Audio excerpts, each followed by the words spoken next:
Welcome to Jacksonville, Florida. This is my house. Let's go check it out. So this is my office. It's really kind of more my garage because I don't have one, so I had to find a place to put all my boards and fishing poles and stuff. And I'll ended up in here. I probably got my first barrel when I was like 11, and ever since then I was just hooked. And as far as longboarding goes, when you're nose riding, you're essentially just riding the pocket, you know? So it's a really similar feeling actually to barrel riding.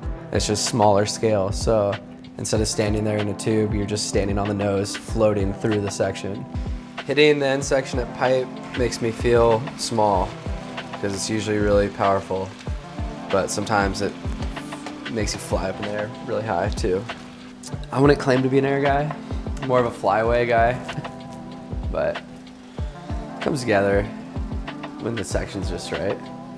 How do you approach the end section of pipe as a longboarder? Just hang 10, soul arch through it.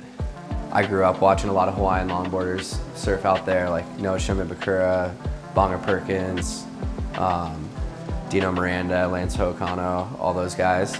That wave I got last year is on an 8.5, so a lot of people are considering that a longboard, which, you know, I think of a longboard as something that's 9 foot and bigger. I just, you know, that 8.5 actually felt kind of small for me because a lot of times I'll go ride a 9.9 out here when I'm longboarding on my day-to-day. So 8.5 feels, like I said, relatively small, and I just look at it as a gun.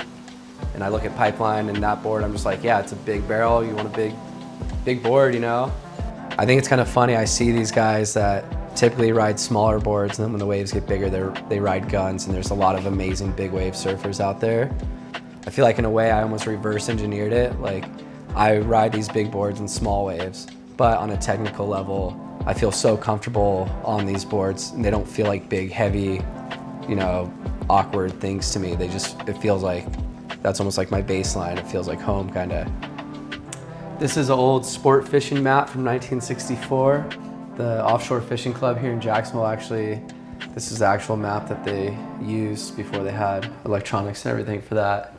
So it's kind of cool. We still fish the same spots today. Pipeline is my dream wave. I feel like it scared me a lot when I was younger, and it's still, like, maybe the more I get to know it, even scares me more. But like, I don't know, after chasing hurricanes my whole life and going up to the Outer Banks and stuff, I feel like it's just a bigger version of what we're looking for here. But it's almost like it's just all focused in one place, on one reef, and it's big and blue, and it's like everything you look for in a wave here and chase your whole life, but it's just right there in one spot. My experience at pipe was probably some of the best moments I've ever had in surfing. Like every time I'm just about ready to give up, it just gives it to you, and you're like, fuck yeah, that's why I'm here. It's like a toxic relationship, you know, you just can't get away from it. Every time you want to turn your back, you know, it's just right there, calling your name, breathing down your neck. But I wouldn't know anything about that, right, babe? Nothing. You know, you gotta give to receive, and like they talk about giving aloha to receive aloha. And I feel like that's true with the waves there too, and like just the energy of the island. And if you get a good wave, like appreciate it and be in the moment, be present. My dream pipe barrel would be like the one I got last year, but bigger and heavier and spits twice as hard. I was winning longboard contests and stuff, but then I got to know Joel Tudor, and he would, you know, he was kind of a mentor for me, and he would call me and be like, look, you like chasing these hurricanes, you like getting barreled, kid, like step it up, go to Hawaii and get a real fucking barrel, you know, and like go to pipe, do the damn thing. Like if you want to be a pro surfer, at the end of the day, like if you're not surfing pipe and you're not getting barreled out there, then you're not really a pro surfer. Obviously Joel Tudor's, you know, probably the best example of a longboarder who also surfed bigger, heavier waves. And then his son Tosh Tudor is probably one of the best tube riders out there for his age. I surf pipe probably like 20 times a year maybe, at most. I don't know, I surf pipe every chance I get. I grew up surfing the Jacksonville Beach Pier, and the Mayport poles. A couple other spots north of there I can't tell you about.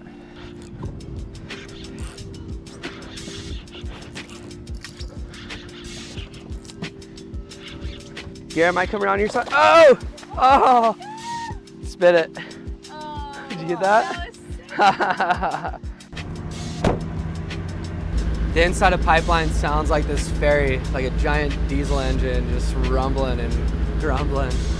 When I got that one big wave, when it backspit, I could hear everyone whistling and yelling on the beach, and it sucked all the sound in.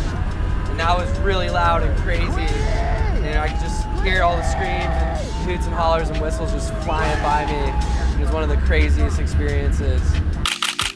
We're here at a state park on the north side of Jacksonville. That gets really fun, but we have a couple hurricanes coming, which they really aren't going to be here till Wednesday, so it's pretty ridiculous. But I guess they're closing the park a little early today. So we only have about 45 minutes to try to get out there and get some waves. No priority will probably mean that I still have trouble getting the really good ones if I got 2 loc dogs in the heat. But still way better odds with only a few people in the water than, you know, the whole crowd. So I guess I feel a little bit like the underdog going into it, and probably like people don't expect me to maybe, you know, be the top dog out there, where I'm used to showing up to longboard contests and having a target on my back and, you know, kind of being the top dog. So I'm excited about that. I thrive when I'm the underdog and kind of feel like the dark horse, and kind of feels good to be back in that position a little bit. So I'm excited. Paddling back out. That is a defiance order of a law enforcement officer.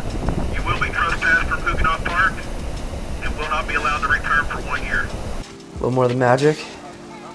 I need to overdo it. Yeah, I gotta get big and strong before I go surf pipeline. But yeah, the next couple months, I'm gonna be eating a lot of protein, training a lot, surfing a lot, probably doing a little bit of yoga too. Hopefully show up on that beach ready to roll. Yeah, all you athletes better watch out. This is pretty much what I do every morning, is just drink coffee, watch these loop videos of pipeline, maybe have a brekkie quesadilla, visualize it. My name is Justin Quintal, and this is the breakfast I'm gonna eat the morning of the VANS Pipe Masters.